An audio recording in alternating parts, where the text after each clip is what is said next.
সবাইকে স্বাগত জানাচ্ছি নিটোল টাটা ২১ রাতের আজকের আয়োজনে।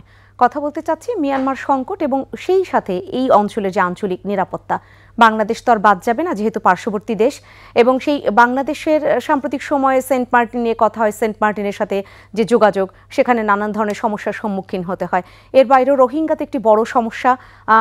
এর বাইরে গিয়েও যখন পার্বত্য চট্টগ্রামে অশান্ত হয়ে পড়েছিল কুকি চীনের মতো একটি সংগঠন, সেগুলো নিয়েও নানান ধরনের কথা রয়েছে। সেভেন সিস্টার্সের সাথে একটা সম্পৃক্ততা খুঁজে পাওয়ার চেষ্টা চলেছে। নানান যে আয়োজন, সেখান থেকে এটা ভাবতেই হয় যে মিয়ানমারের সংকটের এই ধাক্কা আঞ্চলিক নিরাপত্তা কতটা আসলে বিঘ্নিত করে বা বিঘ্নিত হয়, সেখানে বাংলাদেশের কোন ধরনের চিন্তাভাবনা করা উচিত, আরও কৌশলী পদক্ষেপ কতটা নেওয়া উচিত। আর রোহিঙ্গার যে বোঝা দিনের পর দিন আমাদের মাথার উপর চেপে আছে, আমরা তাদেরকে শরণার্থী ভেবে শরণার্থী শিবিরের জন্য যে ত্রাণ পাই, তার চেয়েও বড় কথা তাদের প্রত্যাবাসনের ব্যাপারে কতটা করতে পারলাম, কোন দেশ সেই ব্যাপারে সহযোগিতা করবে, নানান ইস্যু। এই ক্যানভাসটাকে বড় করে নিয়েই আমরা মিয়ানমারের সংকট এবং আঞ্চলিক নিরাপত্তার জায়গাটাই আজকে কথা বলতে চাচ্ছি। ফেরদৌসী আহমেদ থাকছি আপনাদের সাথে পুরো আলোচনায়। আরও যারা রয়েছেন আমি শুরুতেই জানিয়ে দিচ্ছি তাদের পরিচয়। রয়েছেন আমাদের মাঝে ডান থেকে শুরু করলে এয়ার কমোডর অবসরপ্রাপ্ত ইশফাক ইলাহি Chowdhury, treasurer east West university, নিরাপত্তা বিশ্লেষক। মাঝে রয়েছেন মুন্সি ফয়েজ, সাবেক রাষ্ট্রদূত, এবং সর্বটানে রয়েছেন মাইনুল আলম, নির্বাহী সম্পাদক দৈনিক আমাদের সময়। আপনাদের তিনজনকে স্বাগত জানাচ্ছি আজকের আয়োজনে। এয়ার কমোডর অবসরপ্রাপ্ত ইশফাক ইলাহি চৌধুরী, আপনি যেহেতু আমার পাশেই বসে আছেন, আপনি আলোচনাটা শুরু করুন যে সত্যিকার অর্থে এই সংকটে বাংলাদেশের ভাবনাটা কি। প্রথমে আমি বলতে চাই যে মায়ানমারের সাথে বাংলাদেশের আসলে কোনো সীমান্ত বিরোধ নাই। আমাদের ভূ সীমান্ত অনেক আগেই চিহ্নিত হয়ে গেছে, প্রতি মাইল প্রতি ইঞ্চি আমাদের চিহ্নিত, এবং সাগর নিয়ে যে একটা অমীমাংসিত যে ব্যাপারটা ছিল, সেটাও বছর দুয়েক আগে আমরা সমুদ্র সীমা এখন বিরোধ মিটে গেছে এবং উভয় পক্ষ সেখানে সিগনেটারি। সুতরাং ওইভাবে যে যেমন ধরুন ভারতের সাথে চীনের বা পাকিস্তানের বা এক এক দেশের আন্তঃসীমান্ত যে ইয়েগুলো থেকে আমাদের এই ধরনের কোনো সম্পর্ক নেই। এবং ইনফ্যাক্ট আমরা বাংলাদেশের সাথে মায়ানমারকে আমরা বেশ কয়েকটি আঞ্চলিক সহযোগিতায় চুক্তিতে আমরা অংশীদার, এবং আমরা সবসময় আমরা চেয়েছি যে তাদের সাথে আরও ব্যবসা বাণিজ্য আমাদের বাড়ুক, এবং উভয় দেশেরই কিন্তু ব্যবসা বাণিজ্য একটা উইন উইন সিচুয়েশন হতে পারত। কিন্তু যেটা অতি সম্প্রতি যেগুলো ঘটেছে, এক তো হচ্ছে যে মায়ানমার গত 2 যুগ ধরে তাদেরকে নিজেদেরকে কমপ্লিটলি সমস্ত বিশ্ব থেকে তাদেরকে এক ধরনের নিজেদেরকে আলাদা করে রেখেছে। বিশ্বের সাথে তাদের যোগাযোগ নেই, যার ফলে আমরা আমাদের কমিউনিকেশন, যেটা আমাদের প্ল্যান ছিল যে মায়ানমার হয়ে আমাদের দক্ষিণ পূর্ব এশিয়ায় আমাদের ট্রেন বলুন, আমাদের রোড নেটওয়ার্ক, আমরা কিন্তু আমাদের সাইড আমরা রেডি করে রেখেছি, কিন্তু তাদেরকে সেখান থেকে কোনো যোগাযোগ নেই। এবং তারপরে যেটা হয়েছে, দীর্ঘকাল ধরে তাদের বিভিন্ন ক্ষুদ্র জাতিগোষ্ঠী তাদেরকে তাদের আঞ্চলিক অটোনমি যেটা বলি, স্বায়ত্ত শাসন তো তারা দেয়নি কেন্দ্রে, এবং বিশেষ করে গত 2 যুগ ধরে যে সামরিক শাসন সেখানে চলছে, সামরিক জানতা মাঝখানে যদিও কিছু দিনের জন্য গণতান্ত্রিক ছিল, এক্সপেরিমেন্ট বলবো ছিল, সেটা নয়। এবং সেই যার ফলে হয়েছে কি যে অনেকগুলো ক্ষুদ্র নৃগোষ্ঠী তারা এখন তাদের সাথে কেন্দ্রের সাথে তারা সশস্ত্র সংগ্রামে লিপ্ত, এবং এর একটা হয়েছে তাদের যে আমাদেরকে প্রথমে তারা এই রোহিঙ্গা জনগোষ্ঠী, যেটা প্রায় সবই মুসলমান, এবং আরাকান অঞ্চলে অধিকাংশই তার আরাকান অঞ্চলে ছিল, তাদেরকে বের করে দিয়েছে। এবং আমরা যেটা আপনি বললেন যে আমরা তাদেরকে মানবতার খাতিরে তাদেরকে আশ্রয় দিয়েছি রেফিউজি হিসাবে, কিন্তু আজকে প্রায় 1 যুগ হয়ে গেল তারা ওখানে আছে। একটা বিরাট একটা ক্ষুদ্র এলাকার মধ্যে প্রায় 10-11 লক্ষ রোহিঙ্গা জনগোষ্ঠী, যারা আসলে মায়ানমারের নাগরিক, তারা আমাদের এখানে আছে। তাদের সংখ্যা দিনকে দিন বাড়ছে, স্বাভাবিকভাবেই বাড়ছে, এবং এটারও কোনো সলিউশন আমরা পাইনি। এবং আরেকটা যেটা হয়েছে যে আমাদের সীমান্তে চারিদিকে তাদের অনেকগুলো চলছে, কিন্তু আমাদের সীমান্তে যেটা আমরা ওয়ারিড ইজ দি আরাকান রাজ্যে আরাকানের যে রাখাইন জনগোষ্ঠী, তারাও কিন্তু এখন ওই সামরিক জান্তার বিরুদ্ধে তারা সশস্ত্র সংগ্রামে লিপ্ত, এবং আরাকান আর্মি যেটা আমাদের একদম সীমান্তের ধারে কাছে তারা অপারেট করছে। অনেকগুলো সীমান্ত চৌকি তারা দখল করেছে, এমনকি ছোটোখাটো দুই একটা শহরও দখল করেছে, যার ফল এসে পড়ছে বাংলাদেশে। ইন দ্য সেন্স দ্যাট আমরা দেখেছি, আপনার টেলিভিশনেও দেখিয়েছেন যে বিভিন্ন পোস্ট তারা আক্রমণ করেছে, তখন গোলাগুলি হয়েছে, কিছু গোলাগুলি আমাদের এখানে এসে পড়েছে, এবং অনেক ক্ষেত্রে তাদের মায়ানমারের যে বর্ডার গার্ডস এবং কোনো কোনো ক্ষেত্রে সামরিক বাহিনীর সদস্যরা তারা কখনো অস্ত্র নিয়ে তারা সীমান্তে ঢুকে আশ্রয়ের খুঁজে তারা অনেকে আহত হয়েছে। আমরা তাদেরকে আশ্রয় দিয়েছি, শুশ্রূষার ব্যবস্থা করেছি এবং তাদেরকে আবার ফেরতও পাঠিয়েছি। কিন্তু এই ঘটনা চলছে, এখনও চলছে, এবং অতি সম্প্রতি যেটা আমরা আলাপ করছিলাম নিজেদের মধ্যে যে এটার স্পিলওভার এফেক্ট সেন্ট মার্টিনসে পড়েছিল, কারণ ওই এলাকায় যখন তাদের স্থলভাগ যখন তাদের ক্ষমতার বাইরে চলে গিয়েছিল, তখন তাদের নৌজাহাজগুলো দিয়ে তাদের ওই বোমবার্ডমেন্ট, আমরা যেটাকে মিলিটারি টার্মে বলি নেভাল গান ফায়ার সাপোর্ট, মানে নেভি থেকে গান দিয়ে তাদের শেলিং করছিল ওই আরাকান আর্মির পজিশনগুলোতে। তো যার ফলে তারা, কিন্তু তাতে আমাদের সেন্ট মার্টিন সাময়িকভাবে একদম মূল ভূখণ্ড থেকে বিচ্ছিন্ন হয়ে পড়া, ম্যাপে দেখেন যে সেন্ট মার্টিনস এবং মায়ানমারের অপোজিট কোস্টের মধ্যে মাত্র 11 কিলোমিটার ডিফারেন্স। আমাদের সেন্ট মার্টিনের পূর্ব উপকূল আর আরাকানের পশ্চিম উপকূল সরল রেখা টানলে 11 কিলোমিটার, অর্থাৎ মাঝখান দিয়ে আমাদের ইয়েটা চলে গেছে, অর্থাৎ 5 কিলোমিটার এইদিকে 5 কিলোমিটার ওইদিকে। এখন এই জাহাজটা যদি কোনো তার ম্যানুভারের সময় 5 কিলোমিটার এদিকে চলে আসছে, তাহলে বাংলাদেশের সীমানায় চলে আসছে।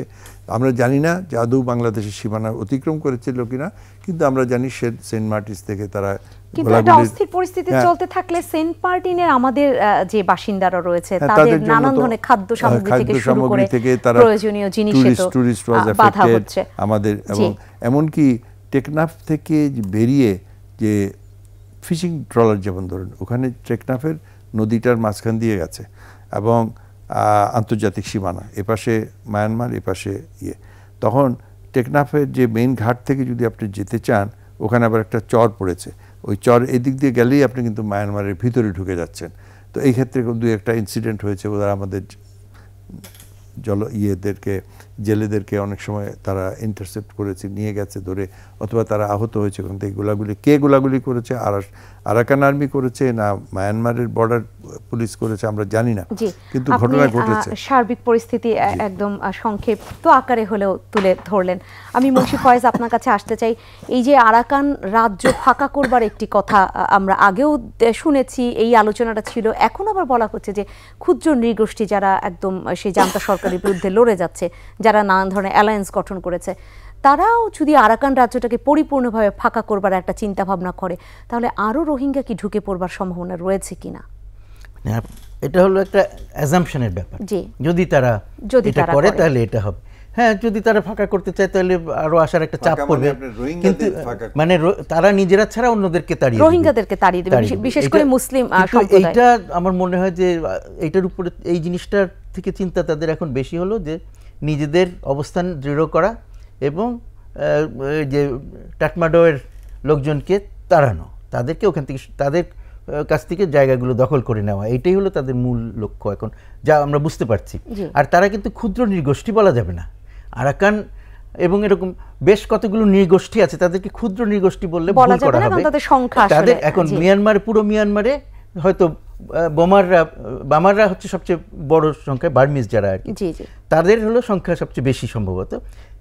আর তারপরে আর্মি ইত্যাদি মিলিটারিতে তাদের প্রতিনিধিত্ব বেশি, সেই জন্য তারা সবার উপরে কর্তৃত্ব করার চেষ্টা করছে। কিন্তু প্রথম থেকে, স্বাধীনতার পর থেকেই 1948 থেকে এই তাদের সিদ্ধান্ত ছিল, তাদের যে প্রথম যে কনস্টিটিউশন ছিল সেখানেই ছিল যে এদেরকে স্বায়ত্তশাসন দেওয়া হবে। তারপরে রোহিঙ্গাদেরকেও সেখানে আলাদা একটা বার্মিজ জাতি হিসেবে, মিয়ানমারের একটা জাতি হিসেবে স্বীকৃত ছিল তারা। কিন্তু 62-তে এসে যখন সেনা শাসন আসলো, নেউইন সরকার আসলো, তখন তারা এই জিনিসটা থেকে সরে আসা শুরু করলো।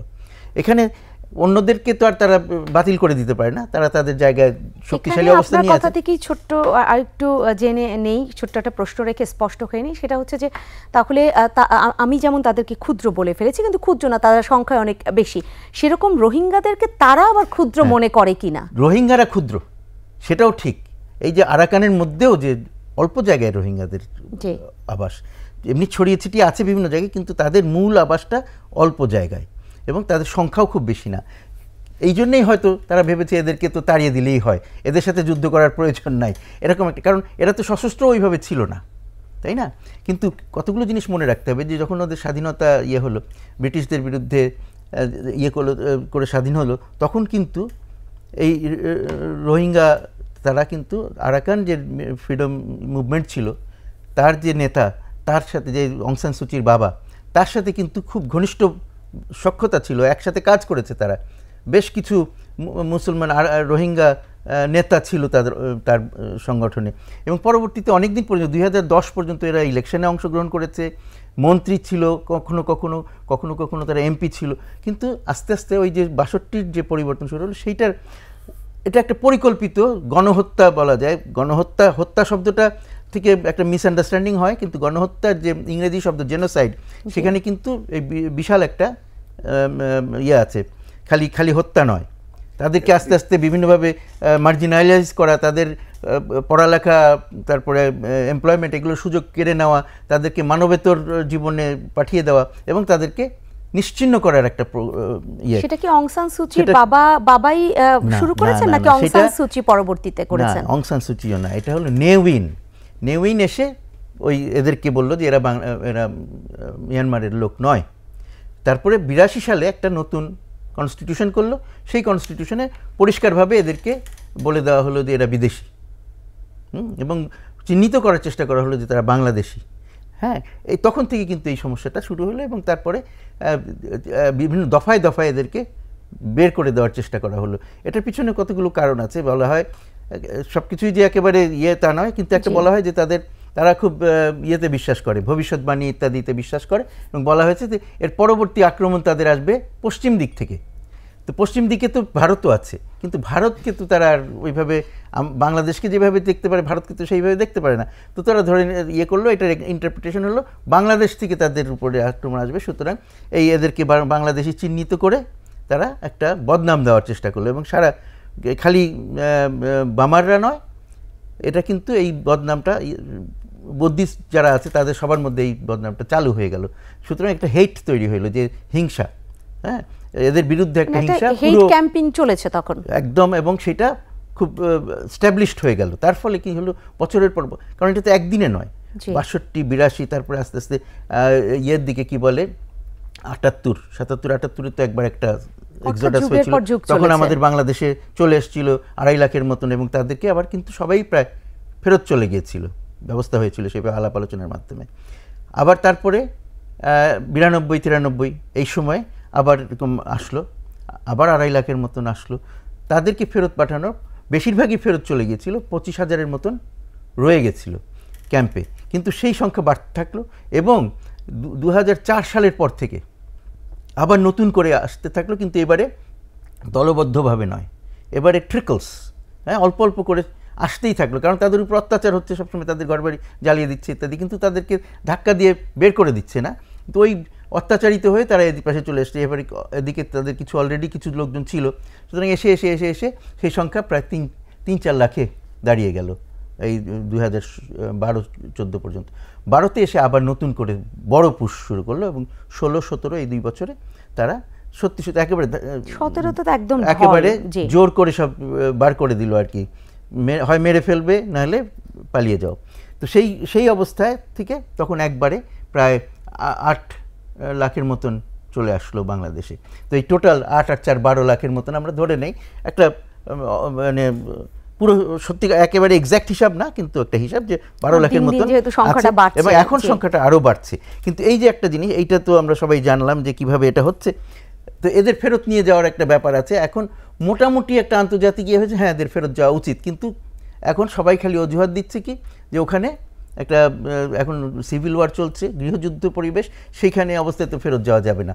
চীন যারা আমাদেরকে সাহায্য করার চেষ্টা করেছে এই পর্যন্ত, আর কেউ করে নাই, এরা করেছে, যথেষ্ট হয় নাই সেই চেষ্টা, এবং এখন তারাও বলছে যে যতক্ষণ পর্যন্ত এই যুদ্ধবিরতি না হবে ততক্ষণ পর্যন্ত এটা খুব বেশি আগাবে না আর। কিন্তু তারপরে এবারে মাননীয় প্রধানমন্ত্রী গেছেন, সেখানেও ওই বিষয় নিয়ে আলোচনা হয়েছে যতটুকু আমরা জানি, এবং তারা আশ্বাস দিয়েছে যে বাংলাদেশ এবং মিয়ানমারের মধ্যে আলোচনার ভিত্তিতে, এই কথাটা আমি মনে করি যে আলোচনা সাপেক্ষে ইয়ে হবে এবং সেই ব্যাপারে তারা সহযোগিতা করবে। একটি কথা এখানে বলতে চাই যে যেহেতু আপনি বললেন আঞ্চলিক প্রভাবের কথা, মিয়ানমারেরই যে খালি রোহিঙ্গা বিষয় না, সারা এই যে তাদের যে বিভিন্ন জাতির সাথে আর্মির যে সংঘাত, গৃহযুদ্ধ ইত্যাদি তো আছে, এটার একটা স্পিল ওভার আছে। আর একটা জিনিস আছে যে এইসব যেহেতু তাদের ওখানে শান্তি নাই, তার ফলে বেআইনি কাজ অনেক কিছু হয়।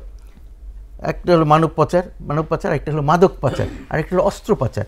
এইগুলো কিন্তু পুরো জায়গাটাকে অশান্ত করে রাখে এবং রোহিঙ্গা থাকলে আসলে সেই চিন্তাটা আরো দিন দিন বাড়বে। এই আলাপটা এত অল্প সময় নিয়ে শুনতে চাচ্ছি না আমি, বরঞ্চ ঘুরে আসি, এসে আবারও এই আলাপটা তুলবো নিঃসন্দেহে। মাইনুল আলম, আপনার কাছে শুনতে চাই যে চীন সফরে যেটা মুন্সি ফয়েজ বললেন যে এই আলোচনা হয়েছে এবং আলোচনার ভিত্তিতে অনেক কিছু হতে পারে, আপনার কাছে নিঃসন্দেহে তথ্য রয়েছে সেইখানটায় কি ধরনের আলোচনা হয়েছে এবং সেই আলোচনা থেকে সামনের দিনগুলোতে আরো কোন কোন ধরনের আলোচনার দ্বার উন্মোচিত হলো সেটা একটু শুনবো। চীনের সাথে আমাদের আলোচনা কিংবা সম্পর্ক কিংবা এই যে নতুনত্ব, নতুন মাত্রায় যাওয়ার যে প্রক্রিয়া, এটা শুরু হয়েছে আরও অন্তত 10 বছর আগে। আমি মনে করি যে 2016 সালে শি জিনপিংয়ের ঢাকা সফর, ঢাকায় আসা, এরপরে মাননীয় প্রধানমন্ত্রীর যে একাধিকবার সফর, প্রতি মেয়াদে একাধিকবার যে গেছেন, সর্বশেষ বর্তমানে উনি চীনে বেইজিং অপেক্ষা করছেন, এবং এই আজকে বিকেল নাগাদ শি জিনপিংয়ের সাথে শীর্ষ বৈঠকটা হবে। এর আগে দ্বিপাক্ষিক বৈঠক হবে তাদের প্রধানমন্ত্রী এবং ডেলিগেশন পর্যায়ে। অন্তত 15 থেকে 20টা চুক্তি এবং দ্বিপাক্ষিক সহযোগিতা সমঝোতা স্মারকে ইনস্ট্রুমেন্ট সই হবে। তার উপর যে রাজনৈতিক যে সম্পর্ক, সেটা হবে সর্বশেষ শি জিনপিংয়ের সাথে। দুই নেতা যখন বসবেন, যে কাজগুলো চলমান, ভবিষ্যতে যে অর্থনৈতিক বাণিজ্যিক কিংবা যে ইস্যুগুলো আছে সেগুলো আরও সহযোগিতা কিভাবে এগিয়ে নিয়ে যাওয়া যায়, সর্বোপরি রাজনৈতিক নেতৃত্বের, দুই শীর্ষ রাজনৈতিক নেতৃত্বের মধ্যে যে সমঝোতাটা হবে, সেটা অবশ্যই মিয়ানমার আসবে, রোহিঙ্গা প্রত্যাবর্তন আসবে, আরও আনুষঙ্গিক বিষয়গুলো আসবে। আজকের সংবাদপত্র যদি আপনি দেখেন, আমার পত্রিকা সহ গণমাধ্যম, গতকাল মাননীয় প্রধানমন্ত্রী যে আহ্বান চীনের প্রতি, চীনের নেতৃত্বের প্রতি, যে রোহিঙ্গাদের প্রত্যাবর্তনে, স্বাভাবিক স্বেচ্ছা প্রত্যাবর্তনে চীনের সহযোগিতা দরকার। কেন? চীন একটি শক্তি, একটা আঞ্চলিক এশিয়ার শক্তি, আমাদের প্রতিবেশী কিংবা মিয়ানমারের বড় প্রতিবেশী। রাজনৈতিক, কূটনৈতিক, সামরিক, কৌশলগত সকল সম্পর্ক মিয়ানমারের সাথে চীনের আছে। আপনি দেখবেন যে চীনের অবস্থানটা সে তাদের দেশে দ্বিপাক্ষিক পর্যায় থেকে জাতিসংঘ নিরাপত্তা পরিষদ পর্যন্ত একটা অবস্থান আমরা দেখে আসছি গত 8 বছর, 7 বছর ধরে দেখে আসছি। চীনের যে ভূমিকা আমরা অবশ্যই গুরুত্বপূর্ণ মনে করি, এবং আজ থেকে 4 বছর আগে চীন যে মধ্যস্থতার উদ্যোগে সংযুক্ত হয়েছে এই রোহিঙ্গাদের, এবং বাংলাদেশ, চীন এবং মিয়ানমারের পররাষ্ট্রমন্ত্রী কিংবা রাষ্ট্রদূত কিংবা কর্মকর্তা পর্যায়ে যে ঐক্য, যে প্রক্রিয়া শুরু হয়েছে, সেটা এখনও চলমান, কিন্তু দৃশ্যত কোনো ফল নেই, আউটকাম নেই এখন পর্যন্ত, কার্যকারিতা নেই। কারণ ইতিমধ্যে এটা, কারণ আমরা না, চীনও না, কারণ ইতিমধ্যে মিয়ানমারে একটি পট পরিবর্তন হয়েছে।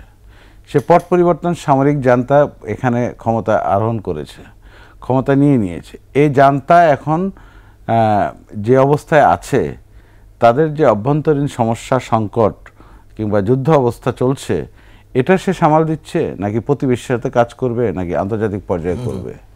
চীন বৈশ্বিক পর্যায়ে, মিয়ানমার নামক রাষ্ট্র আমাদের প্রতিবেশী, একটা মিথ এবং সত্য বাণী আছে যে প্রতিবেশীকে আপনি কখনো পরিবর্তন করতে পারবেন না। এই যে ভৌগোলিক প্রতিবেশী, আমাদের প্রতিবেশী ভারত, অত্যন্ত সুন্দর এবং উষ্ণ সম্পর্ক, এটা একটা মডেল সম্পর্ক। আমাদের প্রতিবেশী মিয়ানমার, সম্পর্ক খুব ভালো, দ্বন্দ্ব নেই, কিন্তু মিয়ানমার আমাদের ক্ষতির কারণ হয়ে গেছে। আমরা ভুক্তভোগী রাষ্ট্র, প্রতিবেশী। কেন? তারা তাদের নাগরিকদেরকে বাস্তুচ্যুত করে এখানে পাঠিয়ে দিয়েছে। আমরা মানবিকতার কারণে, আমাদের মাননীয় প্রধানমন্ত্রীর সিদ্ধান্তে উদার মানবিকভাবে আমরা তাদের গ্রহণ করেছি। কথা ছিল চলে যাবে, চুক্তি হয়েছে, একটা ফিজিক্যাল অ্যারেঞ্জমেন্ট, মানে চুক্তি হয়েছে দু দেশের মধ্যে, 3 মাস, 6 মাস, 9 মাসের মধ্যে যাবে। এই 7 বছরের মাথায় আমরা দিতে পারিনি, কারণ রাষ্ট্রটি মিয়ানমার। এটা কখনো গণতন্ত্র, কখনো সামরিকতন্ত্র, কখনো সুগার কোটেড গণতন্ত্র ছিল। অং সান সুচির সময়টাকে আমি বলি সুগার কোটেড গণতান্ত্রিক সরকার ছিল, নির্বাচিত কিন্তু backed by army, control by Myanmar junta. এই জান্তা এখন নিজের অস্তিত্বের মধ্যে পড়েছে। আমি খুব খুশি হয়েছি যে জান্তা পুরো অঞ্চলকে অস্থির করে ফেলেছে, সে জান্তা এখন অস্তিত্ব সংকটে পড়েছে।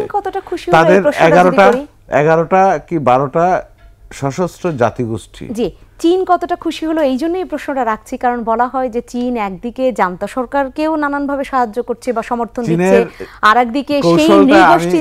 আমি জানি, আমি জানার চেষ্টা করেছি, যতটুকু বুঝতে পেরেছি চীনের কৌশলটা পপুলিস্ট কৌশল। যখন টেক ওভার হলো, সামরিকতন্ত্র আসলো, সামরিক শাসন আসলো, চীন বলেছে যে কন্ডেম করেনি, পুরো বিশ্ব কন্ডেম করেছে। চীন বলেছে আমরা স্থিতিশীল, শান্ত এবং একটি স্টেবল মিয়ানমার চাই, এই জন্য আমরা কাজ করে যাব। এখন কি মিয়ানমার স্টেবল, স্থিতিশীল? নিজের ঘরের আগুনে পুড়ছে, একের পর এক অঞ্চল, রাজ্য, প্রদেশ হাতছাড়া হয়ে যাচ্ছে। এখানে চীন কি করতে পারবে? কারণ এই জান্তার পলিসি। কিন্তু সেই স্থিতিশীলতার কথাই যদি চীন বলে, আবার অস্থিতিশীলতার পেছনেও চীনকে অনেকে খুঁজে পায়, যে চীন একই সাথে আপনি খুব চমৎকারভাবে নৃগোষ্ঠীকেও সাপোর্ট দিচ্ছে, এদেরকেও সাপোর্ট দিচ্ছে, বা নৃগোষ্ঠী এত কিছু ধ্বংস করছে। সমর্থন কিংবা নেপথ্য সহযোগিতা ছাড়া উপায় নেই। কারণ সেই আলোচনাটা নিয়ে আপনাদের তিনজনের কাছেই ফিরতে চাই।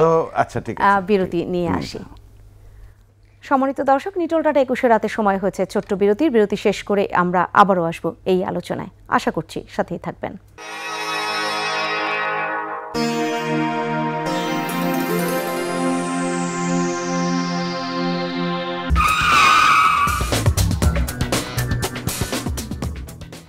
আবারও ফিরে এলাম নিটল টাটা 21 রাতের আজকের আয়োজনে। কথা হচ্ছে মিয়ানমারের সংকট, এবং মিয়ানমারের সংকট নিয়ে আমাদের এত ভাবনার কারণ মিয়ানমারের সংকটটা আমরা প্রতিবেশী রাষ্ট্র হিসেবে প্রতি মুহূর্তেই আমাদেরকে পোহাতে হচ্ছে সেই ভোগান্তি, এবং রোহিঙ্গাদের মতো একটি বড় বোঝা আমাদের ঘাড়ে চেপে বসেই আছে, এবং সেই জায়গায় প্রত্যাবাসনের ব্যাপারটা কতটা চীনের মাধ্যমে সম্ভব, কারণ চীন সফর, মাননীয় প্রধানমন্ত্রীর যে চীন সফর, সেটাও হয়তো অনেক ধরনের আশা জাগায়, আলোচনা হয়েছে, কিন্তু সেই আলোচনা থেকে আর কি হতে পারে, সার্বিক আলোচনাটাই আমরা করছি। দাঁড়াচ্ছে আঞ্চলিক নিরাপত্তার ইস্যুটাও। আমি আসতে চাই এয়ার কমোডর অবসরপ্রাপ্ত ইশফাক ইলাহি চৌধুরী আপনার কাছে। মাইনুল আলম যেখানে শেষ করলেন, সেখান থেকে আপনাকেই আগে শুনি। মাইনুল আলমকে নিঃসন্দেহে শুনবো, তারও বলবার রয়েছে যে সেই জায়গায় চীনের যে দ্বৈত আচরণ অনেকেই বলে থাকেন, বা কতটা স্থিতিশীলতা চীন চায় নাকি অস্থিতিশীলতাই? আমি দ্বৈত আচরণ বলবো না, তবে চীন তো নিজেই একটা আমরা ইন দ্য আলটিমেট অ্যানালিসিস এটা একটা গণতান্ত্রিক রাষ্ট্র নয়। এমনকি ওদের যে যদি মার্কসিয়ান ফিলসফিতে যান তাহলে সেই ধরনের কমিউনিস্ট কান্ট্রিও নয়। ক্যাপিটালিস্ট ইকোনমি এবং একনায়কতন্ত্র সেখানে আছে। শি জিনপিং সেখানকার একচ্ছত্র অধিপতি বলা যায়, এক ডিসিশন মেকার। সুতরাং তারা ঠিক মায়ানমারে গণতন্ত্র প্রতিষ্ঠিত হলো কিনা সেটা নিয়ে তারা ওয়ারিড না, বাট তাদের যে বিরাট স্বার্থ রয়েছে মায়ানমারের, ওই যেটা মইনুল ভাই বললেন যে স্ট্যাবিলিটি। কারণ মায়ানমারের গ্যাস, অয়েল, আপনার ন্যাচারাল রিসোর্স যেগুলো, এগুলোর একচ্ছত্র বাণিজ্য কিন্তু চীন করে যাচ্ছে। কোন রেটে করছে সেটা আমরা জানি না। না, আমি শেষ করে নিচ্ছি। কোন রেটে করছে জানি না, কারণ সামরিক জান্তা তার একমাত্র কাস্টমার চীন, সুতরাং তাদেরকে মনোপলি বিজনেস সেখানে আছে। আরেকটা জিনিস যেটা তারা আদায় করে নিয়েছে, যে অ্যাক্সেস টু দি বে অফ বেঙ্গল বা বঙ্গোপসাগরে ঢুকতে হলে আপনার যদি ম্যাপের দিকে দেখেন, চীনের জন্য এটা সাংঘাতিক প্রয়োজন।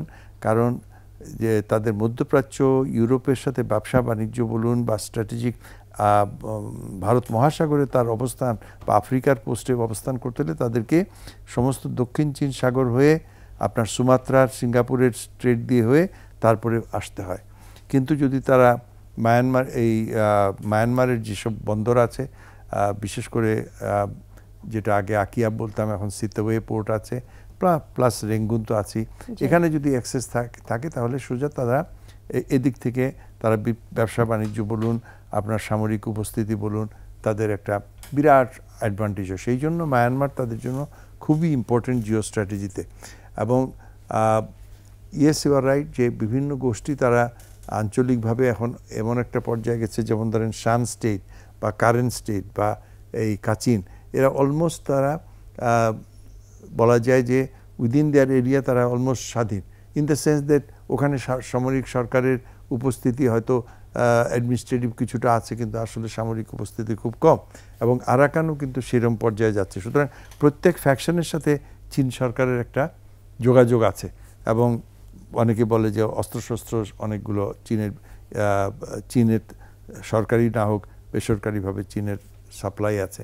কিন্তু সেই একই সঙ্গে আবার জান্তার সাথে তাদের সম্পর্ক থাকতেই হবে, কারণ তারা লং রেঞ্জে চিন্তা করছে যে এই মায়ানমারকে আমাদের হাতছাড়া করা যাবে না।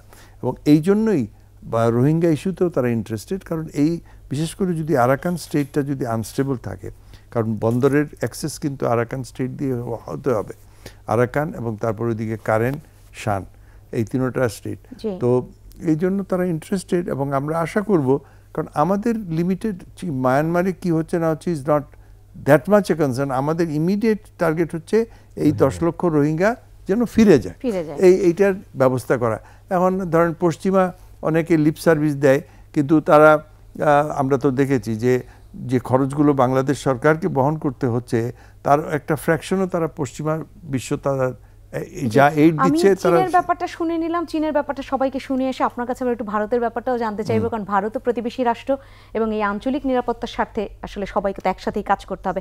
মুন্সি ফয়েজ, আপনাকে একই জায়গায় শুনতে চাই, একটু যুক্ত করে দিতে চাই যে চীনের তো অনেক বেশি ইন্টারেস্ট যদি বলি, কিন্তু সেখানে যদি চীন চিন্তা করে যে মিয়ানমার হয়ে বাংলাদেশের সাথেও এই পথটাই যদি ব্যবহার করতে চায়, তাহলে তো এই স্টেবিলিটির দিকে তারা আরও বেশি করে তাকাবে। না তাকালে তো বাংলাদেশ পর্যন্ত আসা, বা যেটা একদম শুরুতে আপনি বোধহয় বলেছিলেন যে এটা মিয়ানমার হয়ে যদি হতো তাহলে অনেক ভালো হতো, এখন অনেক ঘুরে সেই যোগাযোগটা তাদের হয়। সেই জায়গাটা চীন কি খুব ভাবছে? কারণ সে তো দুই দিকেই যুদ্ধটাকে আবার জিয়ে রাখার জন্য কাজ করছে। চীন এটা নিয়ে খুব ভাবছে, সেই সম্বন্ধে কোনো সন্দেহ নাই। তারা মিয়ানমারের উপরে প্রভাব রাখতে চায় এই কারণে যে তাদের যাতায়াতের অনেক সহজ হয়ে যাবে, সেটা সম্বন্ধে কোনো সন্দেহ নাই। কিন্তু তাদের নীতির মধ্যে একটা জিনিস আছে, তারা কিন্তু এই যে ওদের যে গৃহযুদ্ধ আছে সেখানে দুই পক্ষকেই তারা বিভিন্ন রকমের সাহায্য সহযোগিতা দিচ্ছে তাদের প্রয়োজন অনুযায়ী, তাদের চাহিদা অনুযায়ী, কিন্তু অ্যাকচুয়াল যে যুদ্ধ সেখানে তারা কোনো অংশগ্রহণ করছে না, সরাসরি করছে না সেইভাবে, যে তোমরা নিজেরা মারামারি করে ঠিক একটা জায়গায় আসো। আর তারপরে যেখানে বেশি সমস্যা হয়ে যাচ্ছে সেখানে হয়তো তারা, যেমন শান স্টেটে যতদূর আমার জানা আছে, ইতিমধ্যে একটা সিজ ফায়ার, তারা চীনের চেষ্টায় একটা যুদ্ধবিরতি হয়েছে। তো সেরকম যুদ্ধবিরতি চীন বলছে যে তারা চেষ্টা করছে যুদ্ধবিরতি আরাকানেও করতে। সেগুলো যদি করতে পারে তাহলে অবস্থার উন্নতি হবে, কিন্তু তাতে সমস্যা শেষ হয়ে যাবে না, কারণ তখন এই পক্ষগুলো থাকবে। আসলে যুদ্ধবিরতি করতে হবে, একেবারে যে টাটমাটাও যে শেষ হয়ে যাবে এটা ইমিডিয়েট সম্ভাবনা নয়, যদিও তারা বিভিন্নভাবে পিছু হচ্ছে। আচ্ছা, যাই হোক, তারপরে একটা জিনিস আমি একটু বলতে চাই, কারণ আমার এটা একটা খুব আমার কি বলা যায়, আমি সবসময় বলি সেই জন্য, যে চীন গণতান্ত্রিক দেশ নয় এই কথাটা বললে আমার তখন একটু খোঁচা লাগে, কারণ আমি তো চীনে ছিলাম। তো সেখানে আমি দেখেছি চীনের যে গণতন্ত্র আছে সেই গণতন্ত্র অনেক পশ্চিমা দেশেও নাই। তার কারণ কি? তাদের গণতন্ত্র হচ্ছে একেবারে গ্রাসরুটের গণতন্ত্র। তাদের গণতন্ত্রের দুটো দিক খুব গুরুত্বপূর্ণ। একটা হচ্ছে তারা সাধারণ মানুষের জন্য কাজ করে, হ্যাঁ, এবং সাধারণ মানুষের সাপোর্ট বড় আকারে আছে। এটা চীনাদের নিজেদের বলার ব্যাপার না, এটা আমেরিকান যে রিসার্চ আছে সেখান থেকে বার হয় যে বর্তমান যে সরকার আছে তার প্রতি চীনের অন্তত 74% লোকের সমর্থন আছে। তো সুতরাং গণতন্ত্র নয় এটা বলে উড়িয়ে দেওয়াটা আমি ঠিক মনে করি। গণতন্ত্র বিভিন্ন রকমের হতে পারে। সংক্ষেপে শুনবো, না হলে আমি ভারতের ব্যাপারটায় আসতে পারবো না ঘুরে। এখন অন্য কোন দেশের গণতন্ত্রের ব্যাপারে তারা চিন্তিত নয়, এটা ঠিক। জি, হ্যাঁ, তারা অন্য কোনো দেশে কি ধরনের শাসন ব্যবস্থা চলছে তাদের যে বিভিন্নভাবে বিনিয়োগ করতে চায়, ব্যবসা বাণিজ্য করতে চায়, সেগুলো পেলেই তারা খুশি। তারা অন্য কোনো রকমের হস্তক্ষেপ করে না। আর প্রত্যাবাসনে চীনের কতটুকু মাধ্যমে কতটুকু সম্ভব এই কথাটা আমি মনে করি যে একমাত্র চীনই তো কিছুটাও হলেও উদ্যোগ নিয়েছে, সফল হয় নাই, এবং ভবিষ্যতেও যখন হবে চীনকে বাদ দিয়ে এটা হবে না। কিন্তু যেটা আমি মনে করি যে চীন যেমন একটা গুরুত্বপূর্ণ ভূমিকা পালন করতে হবে, সাথে সাথে অন্যদেরকেও যুক্ত হতে হবে। বিশেষ করে হয়তো আমরা দেখা গেল যে চীনের মধ্যস্থতায় একটা হলো, কী বলে, প্রত্যাবাসনের একটা ব্যবস্থা হলো, কিন্তু সেইটা যেসব শর্ত দিয়ে ব্যবস্থাটা হলো সেই শর্তগুলো যে মানা হচ্ছে সেটা নজরদারিটা কে করবে, সেখানে একটা আন্তর্জাতিক টাস্ক ফোর্সে খুব গুরুত্ব থাকবে যে সেগুলো যাতে নজরদারি না থাকলে তো এই ঘটনা আবারও ঘটতে পারে। জি, সেই জায়গায় মাইনুল আলম, আপনাকে ছোট্ট করে চীনের ব্যাপারটা শুনি, তারপর আমি ভারতের আলোচনা একটু ঢুকবো, আমার হাতে খুব বেশি সময় নেই। জি, চীনের একটু বলা দরকার গণতন্ত্র আছে কি না নাই, কিংবা কেমন গণতন্ত্র। গণতন্ত্র বলতে আমরা যা বুঝি, আমরা যেভাবে চর্চা করি বাংলাদেশ, কিংবা আমরা যেভাবে আমরা উত্তরণ নিয়েছি, আমরা উত্তরাধিকার নিয়েছি, আমরা ওয়েস্টমিনিস্টার গণতন্ত্র ফলো করি। বাংলাদেশ, ভারত, যুক্তরাজ্য কিংবা কমনওয়েলথ সোসাইটি যারা আছে, পশ্চিমা গণতন্ত্র মানে মুক্ত মত, বহু পথ, বহু দল, এগুলো থাকবে। এখন চীনের গণতন্ত্র আপনি কিভাবে দেখবেন? চীনের গণতন্ত্র চাইনিজ স্টাইল অফ ডেমোক্রেসি। এখানে ডিসেন্টিং ভয়েসের কোনো গ্রহণযোগ্যতা নাই, সুযোগ নাই। ডিসেন্টিং ভয়েস মানে ভিন্ন মত কিংবা ভিন্ন পথ, এগুলোর সুযোগ নেই। আর পার্টি সিপিসি একমাত্র দল এবং ক্ষমতাসীন দল, যুগ যুগ ধরে, শতবর্ষের ধরে, সে মাওয়ের সময় থেকে যেভাবে যে প্রক্রিয়া হয়ে আসছে। তবে চীনের যে পার্টি সিস্টেম, এটা অনুকরণীয়, এটা আমার পছন্দ। এখন চাইনিজ স্টাইল অফ ডেমোক্রেসি, এটা স্টাইল হিসাবে বলতে পারেন তাদের চর্চা, এটা আমি আর বাড়াতে চাই না, কারণ এই সারা বিশ্বে গণতন্ত্রের ধারণা একরকম আর চীনের গণতন্ত্র ভিন্ন রকম, এটা বললেই বোধহয় বোঝা যায়। আর ভারতের যে অংশগ্রহণের কথা বলছেন, আপনি ভারত, তাহলে আলোচনাটা আপনিই শুরু করুন। ভারতের ক্ষেত্রে এই যে সেভেন সিস্টার্সের নাম তো চলেই আসবে। আঞ্চলিক নিরাপত্তার যদি সার্বিক আলোচনাটা আমরা তুলে নিয়ে আসি, রোহিঙ্গারা আমাদের উপর রয়েছে, দিনের পর দিন যদি এরা শরণার্থী হিসেবে থাকে, এরা তো একটা মাথা ব্যথার কারণ হয়ে দাঁড়াবে। ভারত সেটাকে আমলে কতটা নিবে? আচ্ছা, খুবই সুন্দর কথা। এবং ভারতের যে প্রকৃতি, যে বৃহত্তর গণতন্ত্র আমরা দেখে আসছি, আমার মনে হয় গণতন্ত্রের বিউটি কিংবা সৌন্দর্যটা ভারত থেকে আমরা শিখতে পারি, আমাদের নিকট প্রতিবেশী হিসাবে। আর রোহিঙ্গা ইস্যুতে ভারতের শুরু থেকে যে ভূমিকাটা দেখছি, সেটা আলোচনার, কারণ ভারত আমাদের প্রতিবেশী, মিয়ানমারের প্রতিবেশী। এটা একটা সুন্দর একটা ভৌগোলিক মেরুকরণ কিংবা অবস্থান, প্রাকৃতিক ভৌগোলিক। সেক্ষেত্রে ভারত শুরু থেকে আমাদের রোহিঙ্গাদের পুনর্বাসনে সহায়তা করছে, বিমান ভরে ভরে, হেলিকপ্টার ভরে ভরে আমাদেরকে অর্থ সাহায্য, পণ্য সাহায্য, খাদ্য সাহায্য দিয়েছে, আমাদের পাশে দাঁড়িয়েছে। এবং প্রত্যাবাসন ইস্যুতে কিংবা মিয়ানমারের বিরুদ্ধে অবস্থান ইস্যুতে ভারত কখনো ভোটাধিকার থেকে, জাতিসংঘের ভোটের থেকে বিরত থেকেছে, এবং অ্যাবস্টেনশন, এই একটা পলিসি ওরা নিয়েছে। আর আমাদেরকে এই রোহিঙ্গাদের ফেরাতে ভারতের খুব ভূমিকা যে আছে, এটা চীনের ভূমিকাটা বেশি, যদি আপনি পরিমাপ করেন দুই আঞ্চলিক বড় দেশ হিসাবে। ভারতের এখানে কিছু অর্থনৈতিক, বাণিজ্যিক, ভৌগোলিক স্বার্থ মিয়ানমারের সাথে আছে।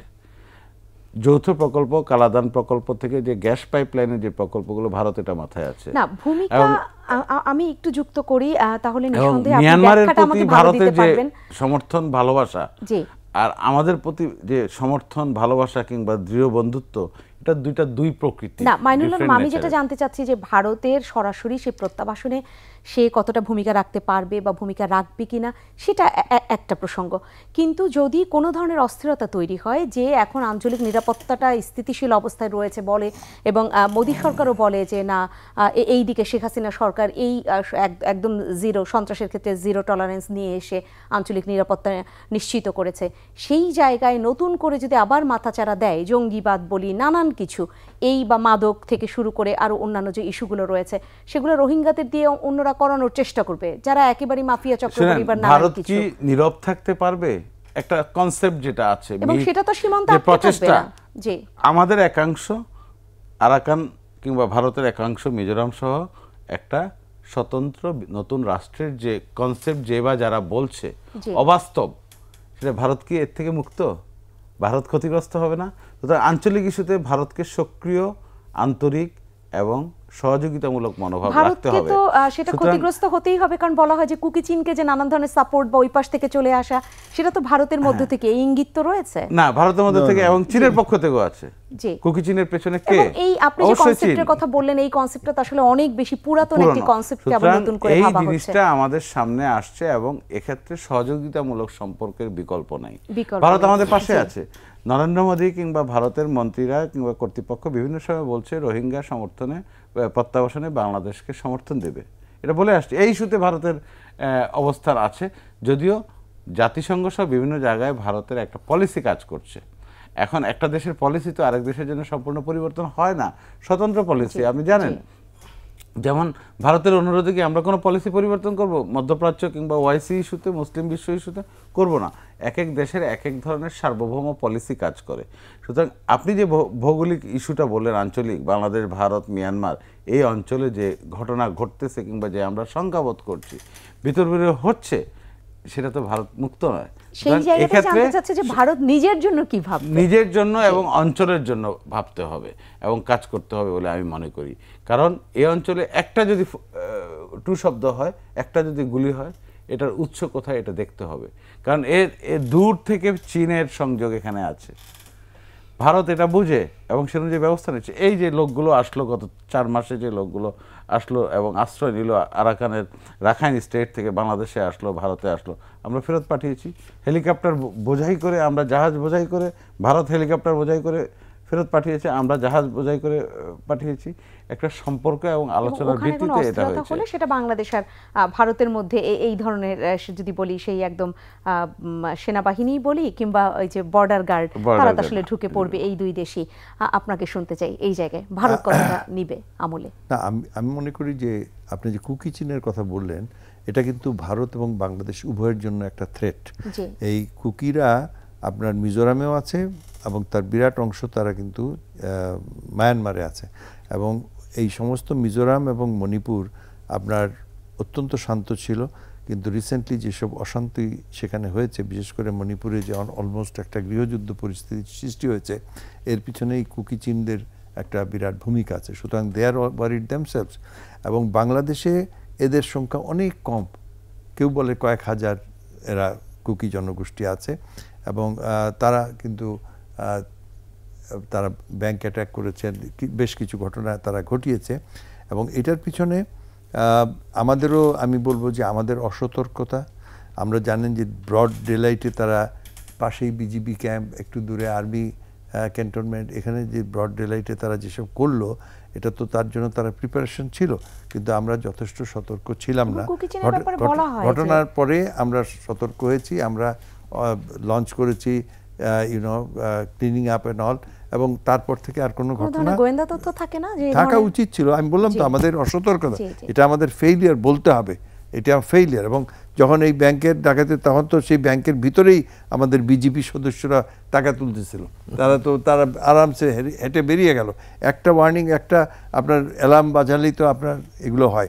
যাই হোক, এখানে আমাদের যথেষ্ট ফেইলিয়ার ছিল, কিন্তু তারপর থেকে আর কোনো অ্যাকশন হয়নি। এখানে আমরা দেখছি আমরা completely in control of the situation. এবং এখানে বাংলাদেশ এবং ভারতের স্বার্থ অভিন্ন, কারণ আমরাও চাই আমাদের সীমান্ত এবং যে বাংলাদেশের যে সেখানে কোনো ধরনের অস্থিরতা আসুক না। ঠিক একইভাবে ভারতও চাইবে তাদের মিজোরাম, মণিপুর, নাগাল্যান্ড, এটা আগে থেকেই যে অবস্থায় আছে সেখানে থাকুক। কারণ কিছু কিছু ক্যাম্প কিন্তু তাদের মায়ানমারের ভিতরে আছে। এবং একটা ঘটনা ঘটেছিল যেখানে ভারতীয় সৈন্য হেলিকপ্টারে গিয়ে ওখান থেকে অপারেশন করে চলে আসছে, সেখানে মায়ানমার আবার এটার প্রতিবাদও করেছিল যে আমাদের সীমান্ত ভায়োলেট হয়েছে। তো আমরা চাইব যে এই সম্মিলিতভাবেই করুক। কিন্তু এই যে রোহিঙ্গা যারা আছে, দীর্ঘদিন যদি তারা এই অস্থিরতা চলতে থাকে, তাহলে তাদের ক্যাম্পের ভিতরেও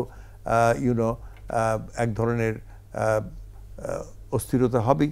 এবং তারা যেমন আরাকান আর্মির মতো তাদের আরসা যেটা আছে, রোহিঙ্গা সলিডারিটি অর্গানাইজেশন, তাদের প্রতি স্বাভাবিকভাবেই তাদের একটা, বিশেষ করে তাদের যে ইয়াং পপুলেশন, যুবক যারা আছে, তারা ইন্সপায়ার হবে যে এইসব ডিপ্লোম্যাটিক ইয়েতে তো কোনো কাজ হচ্ছে না, আজ 10 বছর 12 বছর আমাদের ভবিষ্যৎ নাই, সুতরাং আমরা অস্ত্র হাতে তুলে নিয়ে এই মায়ানমার জান্তার বিরুদ্ধে ঝাঁপিয়ে পড়ি। এটা একটা পজিটিভ হতে পারে, এবং যার ফলে অস্ত্রের আনাগোনা হতে পারে এবং নিজেদের মধ্যে খুনাখুনিও হতে পারে। তো আমাদের জন্য এটা একটা প্রবলেম, ভারতের জন্য প্রবলেম, চীনের জন্য, সবারই প্রবলেম। তখন মায়ানমার, আমরা সবাই চাইব যে মায়ানমারের স্থিতিশীল সরকার প্রতিষ্ঠিত হোক, যে সরকার এইসব বিভিন্ন নৃগোষ্ঠী, ক্ষুদ্র বলবো না, বিভিন্ন নৃগোষ্ঠী, এবং যেটা বললেন, অরিজিনালি কিন্তু 1948 সালে যখন বার্মা স্বাধীন হয়, তখন ব্রিটিশের সাথেই যে কনস্টিটিউশনটা তারা দিয়েছিল, ইউনিয়ন অফ বার্মা, এখানে ছিল ঠিক ভারতের যেরকম বিভিন্ন রাষ্ট্রগুলো রাজ্য আছে, ঠিক একইভাবে আরাকান একটা রাজ্য হবে, শান স্টেট একটা রাজ্য হবে, কাচিন, এবং তাদের নিজেদের স্বায়ত্তশাসন থাকবে, তাদের নিজেদের শিক্ষা সংস্কৃতি, তাদের একটা ঐতিহ্য থাকবে। সেখানে এখন চাচ্ছে, কিন্তু ওই যে 62 সালে নেউইন থেকে যখন বলা হলো যে জন্যই তো তাদের অনেকের লড়াই, অনেকের লড়াই, এবং এই স্বায়ত্তশাসন চাইতে গিয়ে অনেকের স্বাধীনতাও চাচ্ছে, মানে স্টেজ হ্যাজ কাম। কিন্তু আমাদের মায়ানমারকে টুকরা টুকরা হয়ে যেটাকে আমরা, সেটাও আমরা চাই না। আমরা চাই যে মায়ানমারের স্থিতিশীল হোক। আমরা ব্যবসা বাণিজ্য, বাংলাদেশের, বিশেষ করে বাংলাদেশের জন্য ইনর্মাস আমাদের অপরচুনিটি আছে।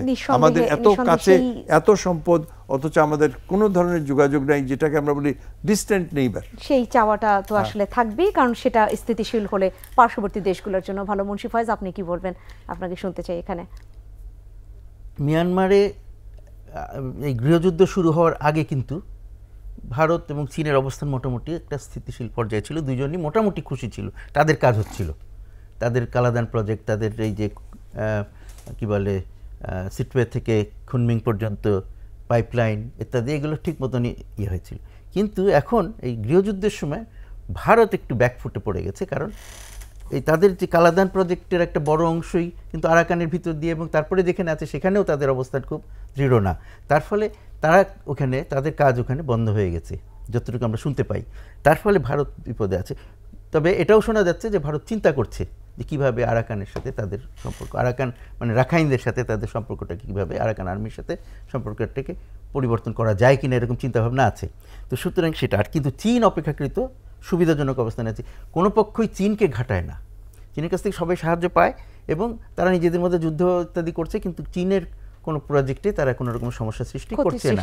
তো সুতরাং চীন সেদিক থেকে, কিন্তু এখানে আরেকটা জিনিস বোঝা উচিত যে চীন আমাদের সাথে যখন ডিল করে তখন তারা তাদের মিয়ানমারের বিভিন্ন স্বার্থের কথাও সামনে রেখে বা মাথায় রেখে কাজ করে।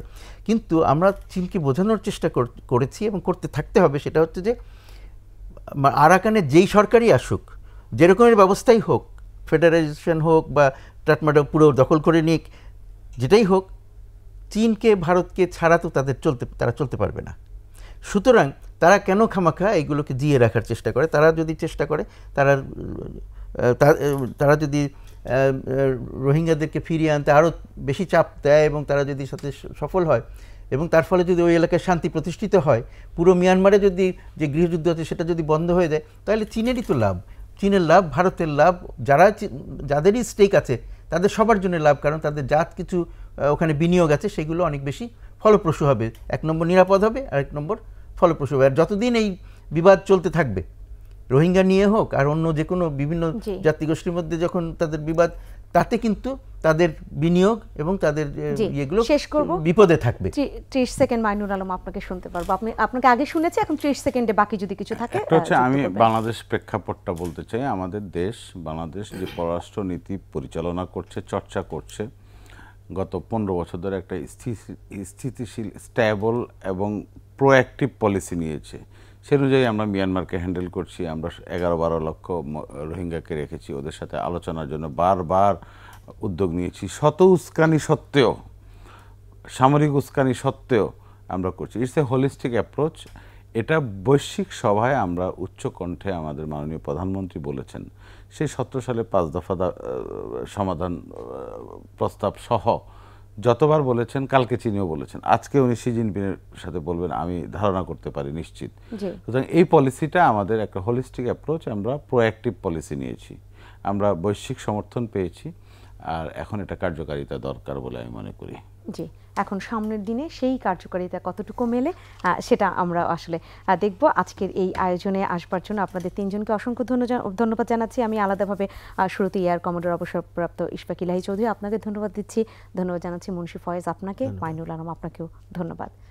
সম্মানিত দর্শক, আপনাদেরকেও ধন্যবাদ। আপনারা যারা আলোচনায় ছিলেন, প্রতিদিনকার মতো থাকেন আমাদের এই নিটোল টাটা 21 রাতে আলোচনায়, তারা জানেন যে কোনো একটি বিষয় নিয়ে আমরা আলোচনা করবার পরে একটা প্রত্যাশাই রাখতে চাই, ইতিবাচক প্রত্যাশা সেখানে নিঃসন্দেহে। এবং সেখানে আজও বলতে হচ্ছে যে পার্শ্ববর্তী দেশ মিয়ানমারের এই সংকট কেটে যাক, আমরা সেই প্রত্যাশাই রাখতে চাই। কারণ সংকটটা কেটে গেলে এবং এই রোহিঙ্গার প্রত্যাবাসন যদি একদম সফলভাবে সম্পন্ন হয়, তাহলে এই যে অঞ্চল, এই অঞ্চলে আঞ্চলিক নিরাপত্তা বৃদ্ধি পাবে। সেখান থেকে একদম আঞ্চলিক নিরাপত্তার যে স্থিতিশীলতা, সেটা রক্ষা পেলে প্রতিটা দেশই তার মতন করে আরও বেশি এগিয়ে যেতে পারে। এবং আমাদের যে পররাষ্ট্রনীতি, যে সবার সাথেই বন্ধুত্ব, কারোর সাথে বৈরিত নয়, সেটা নিয়েও আমরা ভালোভাবে প্রতিবেশী রাষ্ট্রগুলোর সাথে কাজ করতে পারবো। সেই প্রত্যাশা রেখেই আজকে শেষ করছি। সবাই ভালো থাকবেন। শুভরাত্রি।